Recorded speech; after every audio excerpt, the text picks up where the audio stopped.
साल था 1675 1677। औरंगजेब मयूर सिंहासन पर बैठा था।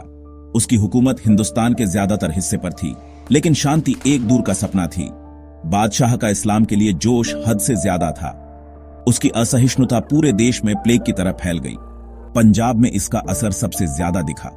5 नदियों की धरती बादशाह की नजरों के नीचे कांप रही थी। डर हर जगह था। ये गांवों और शहरों में घूमता रहता था। बादशाह के टैक्स कलेक्टर बड़े जालिम थे। वो लोगों का खून चूसते थे। उसके सिपाही और भी बुरे थे। वो आम लोगों से घृणा करते थे। उनका घमंड हद से ज्यादा था। वो औरंगजेब की लोहे की मुट्ठी थे। जो भी उसका विरोध करता उसे वो कुचल देते थे। लेकिन सबसे बुरे वक्त में भी उम्मीद की किरण रहती है। बहुत लोगों के दिलों में विद्रोह की भावना जल रही थी। उन्होंने अत्याचार के आगे झुकने से इनकार कर दिया।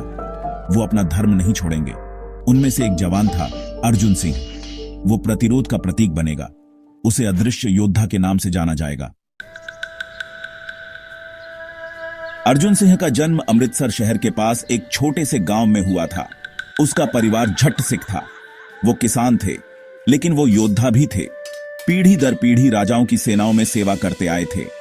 अर्जुन के पिता सरदार भगवान सिंह एक मजबूत विश्वास और शांत स्वाभिमान वाले इंसान थे। उनकी मां माता जीतो कौर अपनी दयालुता और साहस के लिए जानी जाती थीं। अर्जुन अपने पूर्वजों की कहानियां सुनते हुए बड़ा हुआ। उसने अपने पिता और चाचाओं से युद्ध कला सीखी। वो तलवार चला सकता था और घातक निशानेबाजी से तीर चला सकता था। लेकिन वो एक दयालु आत्मा भी था। उसे संगीत और कविता पसंद थी। वो जानवरों के प्रति अपनी दयालुता के लिए जाना जाता था। वो बहुत आध्यात्मिक था। वो घंटों प्रार्थना और ध्यान में बिताता था। वो सभी प्राणियों की समानता में विश्वास करता था। वो दुविधा में था। उसका एक हिस्सा एक किसान के शांतिपूर्ण जीवन की कामना करता था, लेकिन उसका दूसरा हिस्सा रोमांच के लिए तरसता था। वो युद्ध में खुद को साबित करना चाहता था।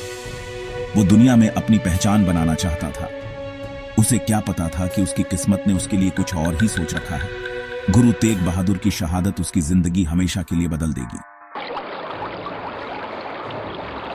गुरु तेग बहादुर की फांसी की खबर से पूरे पंजाब में सदमा फैल गया। गुरु आशा की किरण थे। वो शांति और सहिष्णुता के प्रतीक थे। उन्होंने औरंगजेब के अत्याचार के खिलाफ आवाज उठाई थी। उन्होंने सभी लोगों के अपने धर्म का पालन करने के अधिकार का बचाव किया था।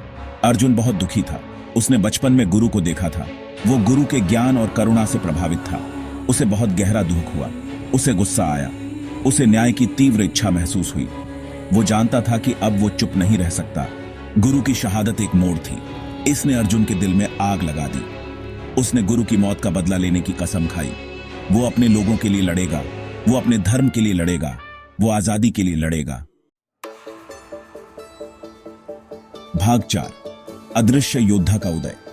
अर्जुन जानता था कि वो खुले युद्ध में मुगल सेना को नहीं हरा सकता। वो बहुत ज्यादा थी। उसे लड़ने का एक अलग तरीका खोजना था। उसने गुरिल्ला युद्ध की प्राचीन कला का रुख किया। उसने वफादार अनुयायियों का एक छोटा समूह इकट्ठा किया। वो सभी कुशल योद्धा थे। वे सभी अपने विश्वास से एकजुट थे। वे सभी अपने उद्देश्य के लिए अपनी जान देने को तैयार थे। उन्होंने पंजाब के घने जंगलों में प्रशिक्षण लिया। उन्होंने अपने फायदे के लिए इलाके का इस्तेमाल करना सीखा। उन्होंने चुपके और अचानक हमला करने की कला में महारत हासिल की। वो रात में परछाई बन गए। वो मुगल सेना का दुःस्वप्न थे। अर्जुन का पहला निशाना एक मुगल सप्लाई ट्रेन थी। उसने और उसके आदमियों ने रात में हमला किया। उन्होंने पहरेदारों को मार डाला और रसद लूट ली। इस हमले ने एक संदेश दिया, मुगल अजेय नहीं थे। उन्हें हराया जा सकता था। भाग 5, हवा में फुसफुसाहट। अर्जुन सिंह के कारनामों की खबर जंगल की आग की तरह फैल गई। वो एक किंवदंती बन गया। वो अदृश्य योद्धा था। वो लोगों का रक्षक था। वो बुरे वक्त में आशा का प्रतीक था। ज्यादा से ज्यादा लोग उसके झंडे तले आने लगे। उसने उन्हें गुरिल्ला युद्ध की कला सिखाई। उसने उनमें साहस, अनुशासन और विश्वास के अपने आदर्श बिठाए। मुगल चौकियों और गश्ती दलों पर उसके हमले ज्यादा साहसी हो गए। वो एक ही समय में हर जगह और कहीं नहीं दिखता था। मुगल डरे हुए थे। उन्होंने उसे पकड़ने के लिए अपने सबसे अच्छे सेनापतियों को भेजा। उन्होंने उसके सिर के लिए भारी इनाम की घोषणा की। लेकिन अर्जुन सिंह हमेशा एक कदम आगे रहता था। वो भेष बदलने में माहिर था। वो जंगलों को अपनी हथेली की तरह जानता था। वो एक भूत बन गया था। वो हवा में एक फुसफुसाहट था। वो अदृश्य योद्धा था और वो अपनी आखिरी सांस तक अपने लोगों के लिए लड़ता रहेगा। उसकी कहानी हालांकि इतिहास में व्यापक रूप से दर्ज नहीं की गई, लेकिन जिंदा रही। ये पंजाब के लोक गीतों में गूंजती रही। ये अलाव के चारों ओर फुसफुसाई जाने वाली कहानी थी। ये एक याद दिलाती थी कि सबसे बुरे वक्त में भी उम्मीद कभी नहीं मरती।